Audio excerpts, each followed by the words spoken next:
अस्सलामुअलैकुम। आज का जो हमारा टॉपिक है वो है नेचुरल लैंग्वेज प्रोसेसिंग एनएलपी, जिसको हम इम्प्लीमेंट करेंगे अपने नाइन टूल पर। नाइन पर इम्प्लीमेंट करने से पहले हम इसका एक जर्नल ओवरव्यू ले लेते हैं। इसको बहुत डिटेल लेक्चर्स में ऑलरेडी एक्सप्लेन किया गया हुआ है नेचुरल लैंग्वेज प्रोसेसिंग को। हम जस्ट इसका एक ओवरव्यू लेंगे एंड हम अपने टूल पर जंप करेंगे। So what is natural language processing?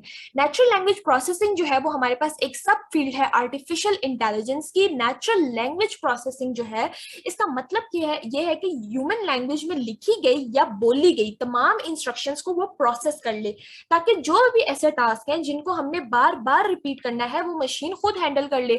अब इंसान जब मशीन को कोई इंस्ट्रक्शन देते हैं तो ऑब्वियसली वो या तो टेक्सचुअल फॉर्म में होती है या वॉइस फॉर्म में होती है, जबकि मशीन सिर्फ बाइनरी लैंग्वेज समझता है, 0 और 1, लेकिन हम तो टेक्सचुअल इंस्ट्रक्शंस दे रहे होते हैं। तो ये कैसे प्रोसेस होती है? ये हमारे पास प्रोसेस होती है नेचुरल लैंग्वेज प्रोसेसिंग के थ्रू। नेचुरल लैंग्वेज प्रोसेसिंग की हम कुछ यूज केसेस देख लेते हैं कि कहाँ कहाँ पर ये जो है इंप्लीमेंट होती है। सो इसके यूज केसेस है हमारे पास translation application, fake news detection, classifying emails, predicting diseases. आप डिसीजेस प्रिडिक्ट कर सकते हैं, कोई भी ऐसी फेक न्यूज है आप उसको डिटेक्ट कर सकते हैं, ईमेल्स को आप क्लासिफाई कर सकते हैं। क्लासिफाई से क्या मुराद है कि आप क्लासिफाई कर सकते हैं स्पैम है या नॉट स्पैम है। एरर डिटेक्ट कर सकते हैं, आईवीआर एप्लीकेशंस आप डिटेक्ट कर सकते हैं, सेंटिमेंट एनालिसिस और पर्सनल वॉइस असिस्टेंट। इन सब जो हम एप्लीकेशंस है यहाँ पर हमारे पास नेचुरल लैंग्वेज प्रोसेसिंग का इस्तेमाल होता है। इसके अलावा भी हमारे पास मिलियंस ऑफ एप्लीकेशंस है जहाँ पर हम एनएलपी को यूज करते हैं। ये कुछ मेजर एप्लीकेशंस हमने डिस्कस किए हैं। देन अगर आप देखें एक एग्जाम्पल इसकी, तो हमारे पास होते हैं चैटबॉट्स। चैटबॉट्स क्या होते हैं कि जब भी आपको एक ऐसी एप्लीकेशन यूज कर रहे होते हैं कि जिसमें आपको ऑटोमेटिक जनरेटेड जो है रिप्लाईज मिल रहे होते हैं, आप अपना कोई भी क्यूरी जो है वहां पर आप किसी भी एप्लीकेशन में, कोई रेस्टोरेंट है या कुछ कहीं भी आप जो है वो आप अपना कोई क्वेश्चन टाइप करते हैं उनकी टाइमिंग्स पूछने के लिए, उनका मेन्यू पूछने के लिए, तो आपको ज्यादातर ऑटोमेटेड जनरेटेड रिप्लाईज आते हैं। तो वो जो चैटबॉट्स होते हैं वो क्या वो हर बंदे को सेपरेट सेपरेट एक बंदा रिप्लाई कर रहा होता है? नो, वो चैटबॉट्स होते हैं। ऑटोमेटेड जनरेटेड रिप्लाईज आपको ऐसे ही मिल रहे होते हैं, और ये किसके थ्रू हो रहा होता है? हमारे पास एनएलपी के थ्रू हो रहा होता है। अब हम नेचुरल लैंग्वेज प्रोसेसिंग पर बजाय इसके कि हम बहुत सारी डिस्कशन यहाँ थ्योरी में कर लें, ये ऑलरेडी आपको पता है चीजें, हम इसको जल्दी से इंप्लीमेंट करते हैं अपने नाइन टूल पर। सो ये हमारे पास है हमारा नाइन टूल। इस पर हम एज यूजुअल फाइल पर जाकर न्यू पर जाके एक नया नाइम वर्क फ्लो क्रिएट कर लेंगे। न्यू नाइम वर्क फ्लो पे क्लिक करेंगे, नेक्स्ट पर क्लिक करके हम अपने वर्क फ्लो का नाम दे देंगे। मैं अपने वर्क फ्लो का नाम दे देती हूँ एनएलपी डेमो। मेरा अब जो वर्क फ्लो एडिटर है वो प्रिपेयर हो चुका है। वर्क फ्लो एडिटर जैसे कि आपको पता ही है, यहाँ पर हम अपने वर्क फ्लोज क्रिएट करते हैं। नेचुरल लैंग्वेज प्रोसेसिंग यहाँ पर हमने इंप्लीमेंट करनी है। देखिए मैंने आपको क्या बताया, नेचुरल लैंग्वेज प्रोसेसिंग क्या है कि टेक्सचुअल डाटा को हम अनस्ट्रक्चर्ड, टेक्सचुअल डाटा हमारे पास क्या होता है? अनस्ट्रक्चर्ड होता है, उसको हमने स्ट्रक्चर्ड डाटा में करना है, यानी कि मशीन की लैंग्वेज में करना है। तो अब इसके लिए हमें ऑब्वियसली टेक्स्ट को प्रोसेस करना पड़ेगा, टेक्स्ट माइनिंग करनी पड़ेगी। अभी तक हमने अपने टूल पर जो भी काम किया है वो हमारे पास था मैथमेटिकल डाटा, ठीक है, इसी तरह का आपके पास डाटा था, या यस या नो था, या उसमें फिगर्स थे, लेकिन हमने कोई होल टेक्सचुअल जो पूरी एक टेक्स्ट की फॉर्म में डाटा था हमने उसको प्रोसेस नहीं किया। क्यों? क्योंकि इसका एक प्रॉपर तरीका है, इसको हम नेचुरल लैंग्वेज प्रोसेसिंग करते हैं। और ये नेचुरल लैंग्वेज प्रोसेसिंग जो है ये हम अभी डिस्कस करेंगे। पूरे टेक्स्ट को प्रोसेस करके हम देखेंगे कि हम टेक्स्ट की प्रोसेसिंग कैसे करते हैं। अगर आप देखें तो नेचुरल लैंग्वेज प्रोसेसिंग में आपको दो तीन चीजें जो है बहुत कॉमन मिलेंगी, वो है सेगमेंट एनालिसिस, टॉपिक मॉडलिंग और टेक्स्ट जनरेशन। यहाँ पर जो अभी आज हम एग्जांपल करेंगे सेगमेंट एनालिसिस या सेंटिमेंट एनालिसिस, उसमें क्या होता है कि हम एक चीज देखेंगे कि जिस तरह कि आप देखें फेसबुक होता है आपके पास, आप कोई पोस्ट करते हैं, वहां पर आपको दो किस्म के ऑप्शन मिलते हैं, लाइक और डिसलाइक। तो क्या आप बैठकर खुद काउंट करते हैं कि इस बंदे ने मुझे लाइक दिया और इस बंदे ने नो? वो आपको ऑटोमेटिकली लाइक्स के नीचे 25, डिसलाइक्स के नीचे 63 इस तरह करके आपको फिगर दी होती है। तो ये ऑटोमेटिकली जनरेट हो रहे होते हैं, इस चीज को हम कहते हैं सेगमेंट एनालिसिस। तो आज जो हम एक डाटा सेट देखेंगे उसमें हम सेंटिमेंट एनालिसिस ही हो रहा होगा और उसमें हमारे पास टेक्सचुअल डाटा भी होगा। तो हम at a time segment analysis भी कर लेंगे और अपने टेक्सचुअल डाटा को भी प्रोसेस कर लेंगे।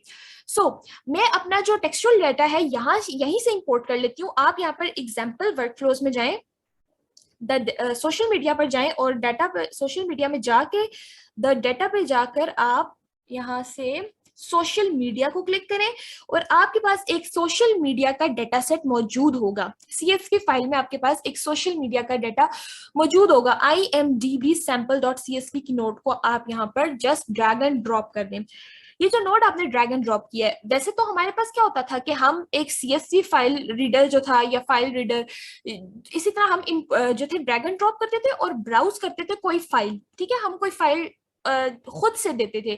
यहाँ पर ऑलरेडी फाइल इस नोड में गिवन थी, लेकिन अगर आप चाहते हैं कि आप कोई और टेक्सचुअल डाटा या कोई और डाटा पर आपने टेक्स्ट प्रोसेसिंग करनी है, तो तरीका सारा यही होगा। आप जस्ट यहाँ पर जाके अब ब्राउज में जाके अपनी मर्जी की फाइल यहाँ पर इंसर्ट कर सकते हैं। देखिए अब यहाँ पर हमारे पास है सारा डाटा टेक्सचुअल। ये देखिए, ये हमारे पास रो आईडी है, ये इंडेक्सेस हैं, ये यूआरएल्स हैं। यूआरएल्स भी हमारे पास टेक्सचुअल फॉर्म में है, लिंक्स, ठीक है। आगे देखिए आपके पास टेक्स्ट, सारा ये टेक्स्ट है। आज से पहले हमने अभी तक जितने भी मॉडल्स इंप्लीमेंट किए हैं या जितने भी ट्यूटोरियल्स देखे हैं, उनमें हमने टेक्स्ट प्रोसेसिंग का काम अभी तक नहीं किया था। सो अब जो है ये इस टेक्स्ट को प्रोसेस करने का काम हम करेंगे। हमारे पास सारा टेक्सचुअल डाटा है और यहाँ पर अब आप देखिए हमारे पास एक लास्ट कॉलम है सेंटीमेंट का, जो कि मैंने आपको जैसे कि पहले भी बताया कि यहाँ पर हम साथ साथ जो है टेक्स्ट प्रोसेसिंग कर रहे होंगे, साथ साथ हम सेंटीमेंट को देखेंगे। सेंटीमेंट एनालिसिस में क्या है, जैसे कि मैंने आपको बताया कि पॉजिटिव और नेगेटिव रिस्पॉन्स। तो ये देखें यहाँ पर आपको बताया गया पॉजिटिव और इससे नीचे आपको बताया गया नेगेटिव। तो हम ये भी देखेंगे पॉजिटिव और नेगेटिव रिस्पॉन्स यानी कि सेंटिमेंट एनालिसिस भी, और हम कैसे अपने टेक्सचुअल डाटा को प्रोसेस कर सकते हैं, ये प्रोसेसिंग भी हम देखेंगे। सो ये था हमारा डाटा सेट, इसको हमने कर लिया कॉन्फ़िगर। अब हम इसे कर देते हैं एग्जीक्यूट। हमारी जो नोट थी CSV रीडर फाइल, जिसमें हमने सोशल मीडिया का एक टेक्सचुअल डाटा लिया, एक टेक्सचुअल डाटा था हमारे पास, हमने वो सोशल मीडिया का टेक्सचुअल डाटा लेकर उसको कॉन्फ़िगर और एग्जीक्यूट कर लिया। अब हम क्या करेंगे, आपके पास ऑलरेडी टेक्स्ट प्रोसेसिंग की जो एक्सटेंशन है वो इंस्टॉल्ड होनी चाहिए, ठीक है। अगर आपके पास टेक्स्ट प्रोसेसिंग की एक्सटेंशन जो है वो इंस्टॉल्ड नहीं है, तो आप कैसे इंस्टॉल करेंगे। देखें एक्सटेंशंस हमें कहाँ से मिलती हैं, हब से, नाइम हब से मिलती हैं। सिंपली आपने क्या करना है, फाइल पर जाकर, मेरे पास ऑलरेडी इंस्टॉल्ड है, सो मैं जस्ट आपको बता रही हूँ कि अगर आपके पास नहीं है तो आपने कैसे करनी है। यहाँ पर जाके आप इंस्टॉल नाइम एक्सटेंशन पर क्लिक करेंगे, ठीक है। इंस्टॉल नाइम एक्सटेंशन पर क्लिक करके आप इसको वेट करेंगे कि ये आपके पास सारे जो भी फेच कर है, जो जो सोर्सेज ये वो फेच कर ले।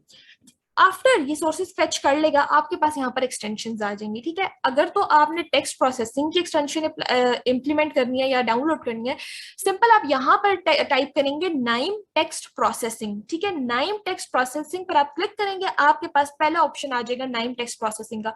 उस पर क्लिक करके आप जस्ट नेक्स्ट एंड इंस्टॉल करेंगे तो आपके पास डाउनलोड होना शुरू हो जाएगी। मेरे पास ऑलरेडी डाउनलोडेड है, तो यहाँ पर अगर मैं लिखती भी हूँ नाइम टेक्स्ट प्रोसेसिंग, तो मुझे वो एक्सटेंशन शो नहीं करेगा क्योंकि वो मेरे पास इंस्टॉल्ड है। सो आपको मैंने बता दिया कि अगर आपने इंस्टॉल करनी है तो कैसे करनी है। आपने यहाँ पर जाकर नाइम टेक्स्ट प्रोसेसिंग लिखना है, टेक्स्ट प्रोसेसिंग वाली आपने उस एक्सटेंशन पर क्लिक करना है और उसको जस्ट डाउनलोड कर लेना है। वो थोड़ा सा टाइम लेगा क्योंकि वो एक्सटेंशन थोड़ी जो है वो लेंथी है, वो इंपोर्ट होने में थोड़ा टाइम लेगी। ओके जब आपने टेक्स्ट प्रोसेसिंग की वो पूरी एक्सटेंशन डाउनलोड कर ली, अब आगे आपके पास काम बहुत आसान है, बस वही है नोड्स नोड्स एंड नोड्स वाला जो सारा काम हम करते हैं वही है। ओके जब हमने वो टेक्स्ट प्रोसेसिंग की एक्सटेंशन डाउनलोड कर ली, अब हम क्या करेंगे। सबसे पहला काम ये देखें, मेरे पास जो डाटा है ना वो स्ट्रिंग में था, ठीक है। मैं आपको फाइल टेबल से दिखाती हूँ। मेरे पास डाटा सारा क्या है, स्ट्रिंग में। टेक्स्ट की डाटा टाइप क्या है, स्ट्रिंग। यूआरएल की डाटा टाइप क्या है, स्ट्रिंग।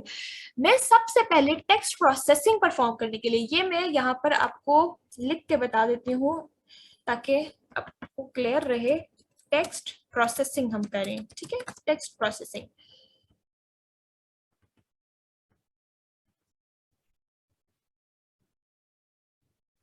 या नोटेशंस क्रिएट करना मैंने ऑलरेडी भी बताई हुई है। आप जस्ट राइट क्लिक करते हैं, अगर आपने कोई भी कमेंट या कोई भी हेडिंग या कुछ इस तरह की आपने जो है वो देनी है डिस्क्रिप्शन, तो आप राइट क्लिक करके न्यू वर्कफ्लो एनोटेशन पर क्लिक करके इस तरह आप दे सकते हैं। हम यहाँ पर कर रहे हैं टेक्स्ट प्रोसेसिंग, तो मैंने वो उसकी हेडिंग दे दी। अच्छा टेक्स्ट प्रोसेसिंग करिए ना, तो मैंने सबसे पहले क्या करना है, पहला स्टेप में क्या करूंगी कि जो मेरे पास डाटा है स्ट्रिंग में उसे मैं डॉक्यूमेंट में कन्वर्ट कर लूंगी, ठीक है। सबसे पहले मैंने अपने डाटा को डॉक्यूमेंट में, टेक्स्ट प्रोसेसिंग एक डॉक्यूमेंट में होना चाहिए, तो मैं इसको डॉक्यूमेंट में कन्वर्ट करने के लिए एक नोड जो कि सिंपल, जैसे कि हमने पहले भी देखा है कि हम स्ट्रिंग टू नंबर और स्ट्रिंग टू इस तरह मुख्तलिफ डाटा टाइप्स में कन्वर्ट करते हैं, इसी तरह हम स्ट्रिंग्स टू डॉक्यूमेंट में भी कन्वर्ट कर सकते हैं। तो हम नोड रिपोजिटरी में आए और नोड रिपोजिटरी में आकर हमने स्ट्रिंग्स टू डॉक्यूमेंट, ये नोड यहाँ पर हमने ड्रैग एंड ड्रॉप कर दी। जब हमने ड्रैग एंड ड्रॉप कर दी, ऑब्वियसली हम इसको कनेक्ट कर देंगे प्रीवियस नोड के साथ, ताकि ये सारा डाटा जो है हमारे पास फेच कर लिए। जब हम ये हमारे पास डाटा फेच करके ले आई, इसको हम कॉन्फ़िगर करेंगे। अब आपने इसकी कॉन्फ़िगरेशन थोड़े ध्यान से देखनी है। देखिए, कॉन्फ़िगरेशन जब हम कर रहे हैं तो जो हमारे पास टाइटल कॉलम है, जिसका हमने रख दिया कि स्ट्रिंग में हमें सेंटीमेंट दे, हम उसको टाइटल कॉलम को हम एम्प्टी स्ट्रिंग कर देते हैं। क्यों? क्योंकि डॉक्यूमेंट तो ऑलरेडी हमारे पास, वो जो टेक्सचुअल फॉर्म है वो तो हमारे पास पड़ी हुई है, हम एक नया कॉलम बना रहे हैं वो भी टेक्स्टेड फॉर्म में आए, तो उसका हमारे पास फायदा नहीं है। और टेक्स्ट को हमने टेक्स्ट पर ही रखना है। यूज सोर्सेज फ्रॉम कॉलम हम कर देते हैं, जिसको हम यहाँ पर यूआरएल रख लेते हैं। अपने यूआरएल के थ्रू हम सोर्सेज जो है वो एक्सेस कर लेंगे। उसके बाद हम कैटेगरीज फॉर कॉलम भी कर लेते हैं, और इसको हम सेंटीमेंट ही रहने देते हैं। एंड देन बाकी की configuration I guess is right.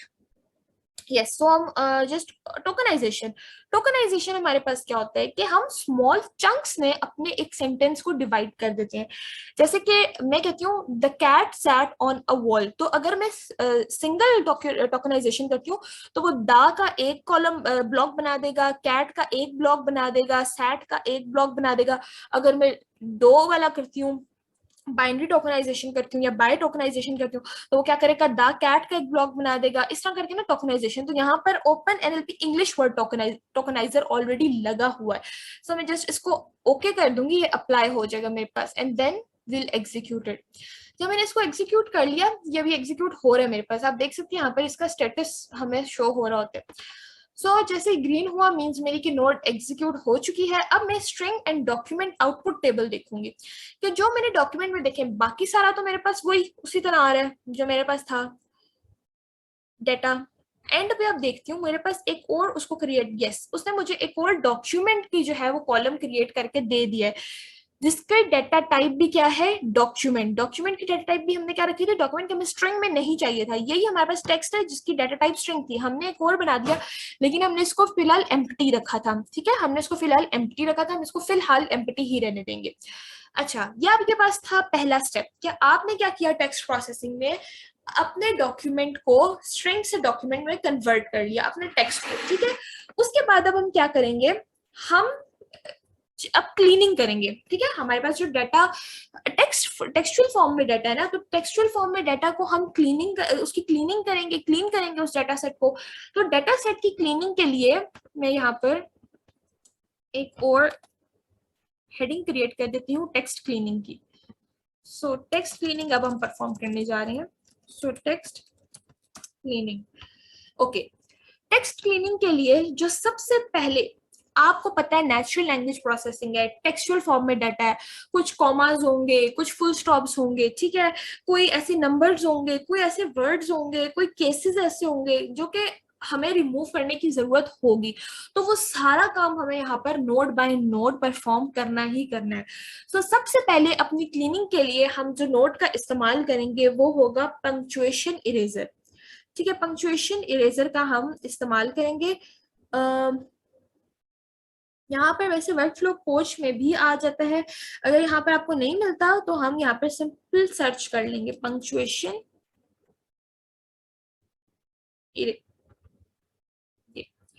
Punctuation eraser हमारे पास आ गया। अब जब पंक्चुएशन इरेजर हमारे पास आ गया, इसको हमने पिछले नोट के साथ कनेक्ट किया, इसको हम कॉन्फ़िगर करेंगे।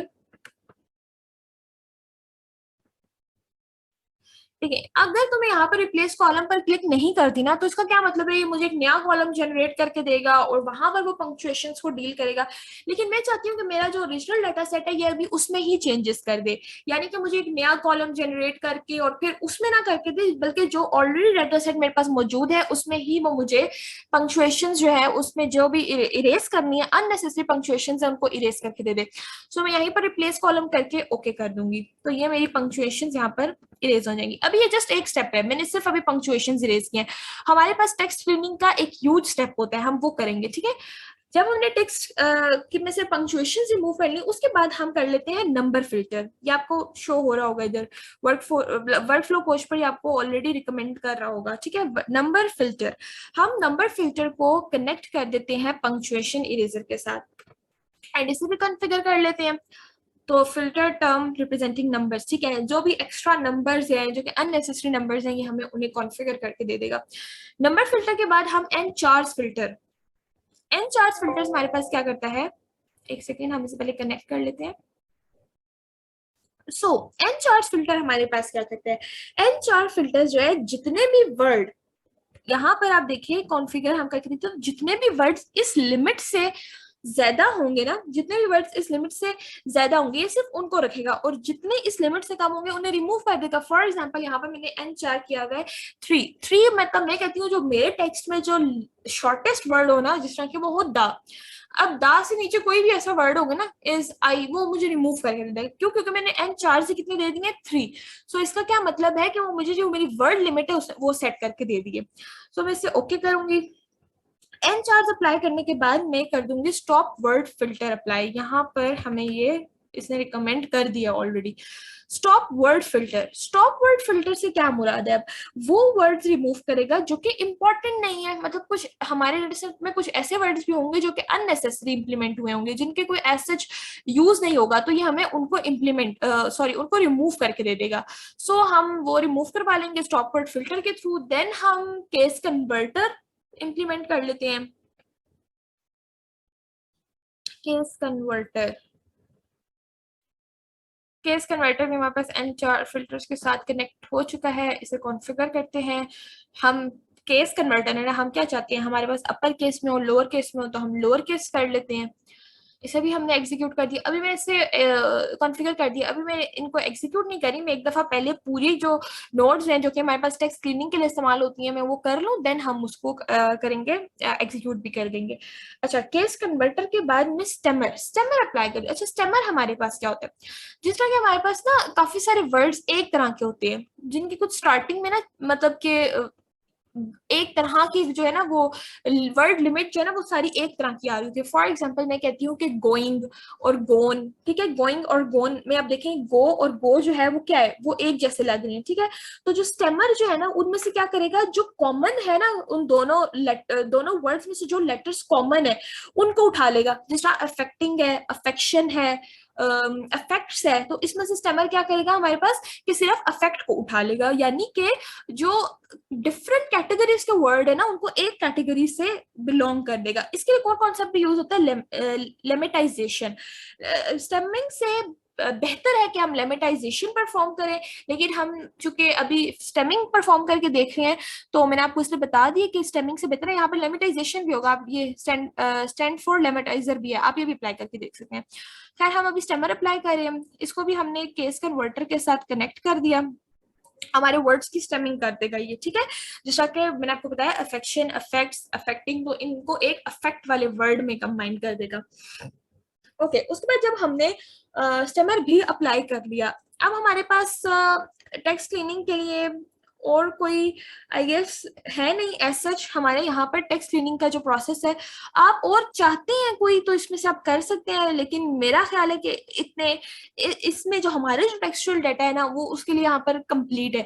यहाँ पर से आप देखें, ये हम नंबर फिल्टर लगा चुके हैं, स्टॉप वर्ड फिल्टर लगा चुके हैं, N char filter, case converter, bag of words creator हम अभी लगाएंगे, डॉक्यूमेंट व्यूअर, ऑब्वियसली हमने डॉक्यूमेंट को व्यू करना है, हम ये भी लगाएंगे। आप डिक्शनरी फिल्टर भी लगा सकते हैं। काफी सारी नोड्स हैं, बेतहाशा नोड्स हैं, आप उनको colour manager, case with start, obviously हम एक ही डॉक्यूमेंट पे सब की सब नोड्स जो है इंप्लीमेंट नहीं कर सकते, तो जो बेसिक बेसिक नोड्स हैं वो मैं आपको इंप्लीमेंट करके दिखा रही हूँ। कुछ आपने अपनी practice, for the sake of the practice, आपने कुछ डिफरेंट नोड्स भी यहाँ पर ट्राई करके देखनी है। सो ये मेरा काम था सारा किसका, टेक्स्ट क्लीनिंग का।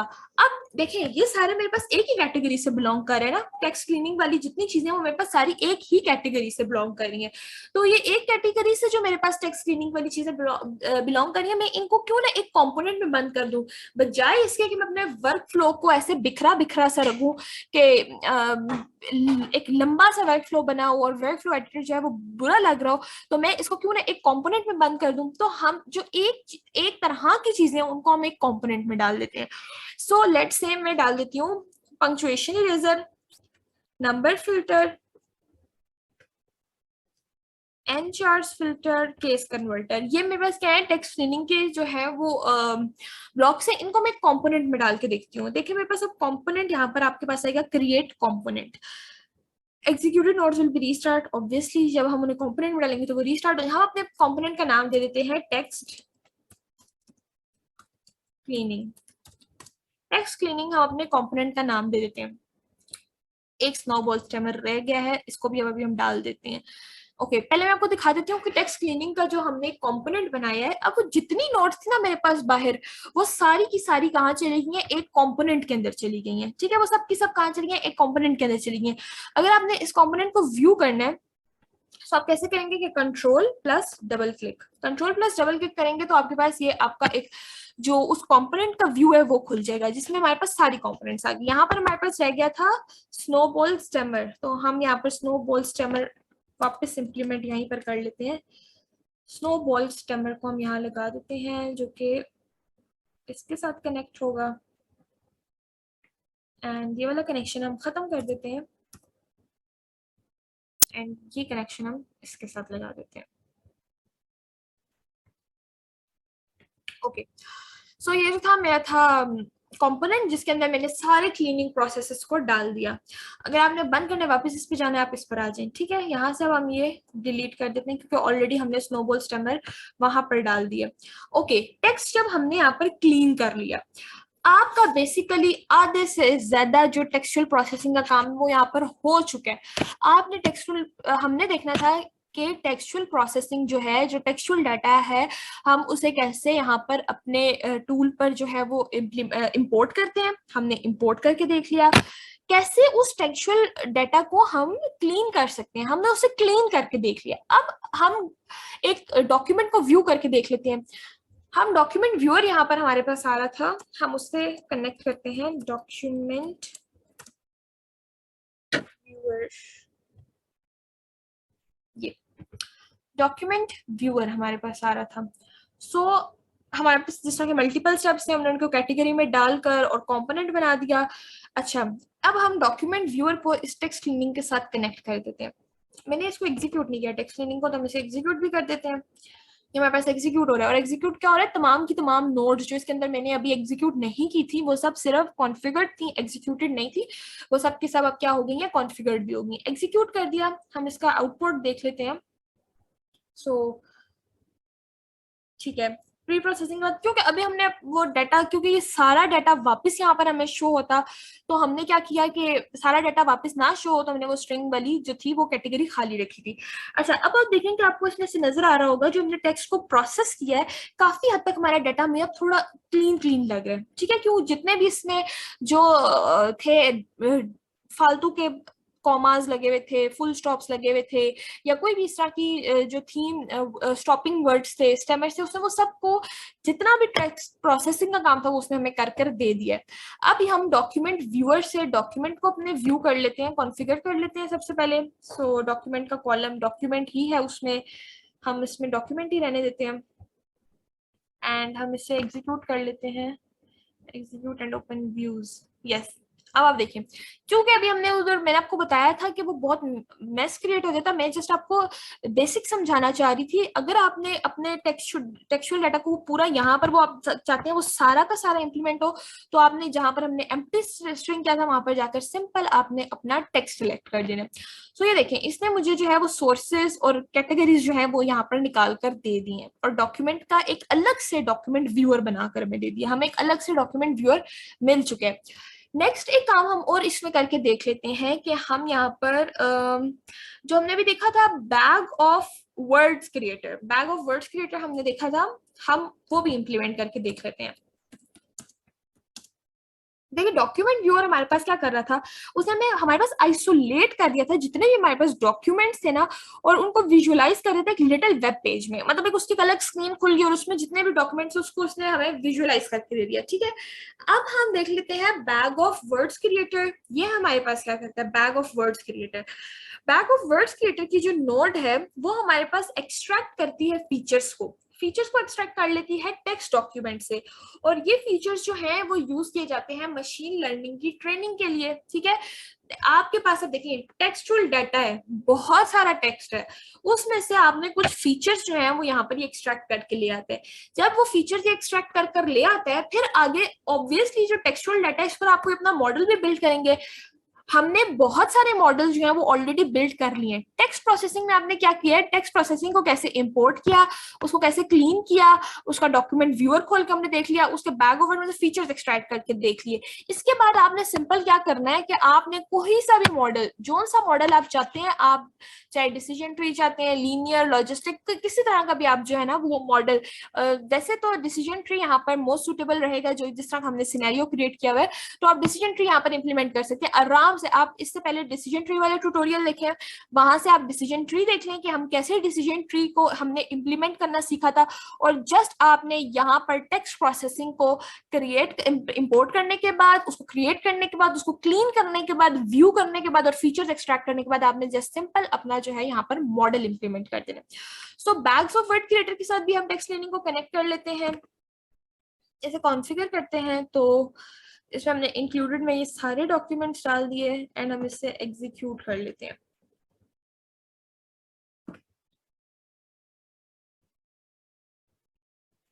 मुझे ये बहुत ऑर्गेनाइज्ड लग रहा है पहले से ही डाटा। आप देख सकते हैं यहाँ पर बहुत ऑर्गेनाइज्ड लग रहा है डाटा। देखिए आप, डाटा पहले इस तरह नहीं था हमारे पास, अब वो एक हमारे पास, अब देखिए एक लाइन में आ रहा है डाटा सारा। आप देख सकते हैं डाटा अब आपको मेस क्रिएट हुआ नहीं लग रहा है। अगर मैं इसका पहला आपको दिखाऊं ना तो आपको थोड़ा मेसी सा लगे। ये देखिए, ये आपको डाटा मेस सा लग रहा है ना, क्योंकि कोई वर्ड की समझ नहीं आ रही कि किस तरह। ये देखिए इसमें और उसमें कितना फर्क है। जो हमने डाटा को क्लीन किया, हमने डाटा के साथ जो भी काम किए, उसमें और इसमें बहुत फर्क है। ये देखें कितना ऑर्गेनाइज्ड, वेल ऑर्गेनाइज्ड लग रहा है हमारे पास, और आप ये देखें ये कितना हमारे पास मेसी लग रहा है। क्या आप डिफरेंस देख सकते हैं? ठीक है, ये हमारे पास मेसी सा है, कोई लाइनिंग नहीं, कुछ नहीं, बस ऐसे धड़ाधड़ लिखा हुआ है। और ये आप देखें, उसने हमें एक तरीके से हमारे पूरे डाटा को क्लीन करके एक वेल ऑर्गेनाइज्ड फॉर्म में हमें दे दिया। हमने यहाँ पर बेसिकली टेक्स्ट प्रोसेसिंग जो परफॉर्म की वो सक्सेसफुली परफॉर्म हो चुकी है हमारे पास। ठीक है, सो ये था हमारे पास टेक्स्ट को हम कैसे जो है वो इंपोर्ट करते हैं, उसकी क्लीनिंग कैसे करते हैं, डॉक्यूमेंट को कैसे व्यू करते हैं, और बैग ऑफ वर्ड क्रिएटर हम कैसे क्रिएट करते हैं। So this was all about it. आपने इसके साथ कोई मॉडल इंप्लीमेंट करना है आप जरूर कर लें। अब इंशाल्लाह हम नेक्स्ट ट्यूटोरियल में मिलेंगे, तब तक के लिए थैंक यू, अल्लाह हाफिज।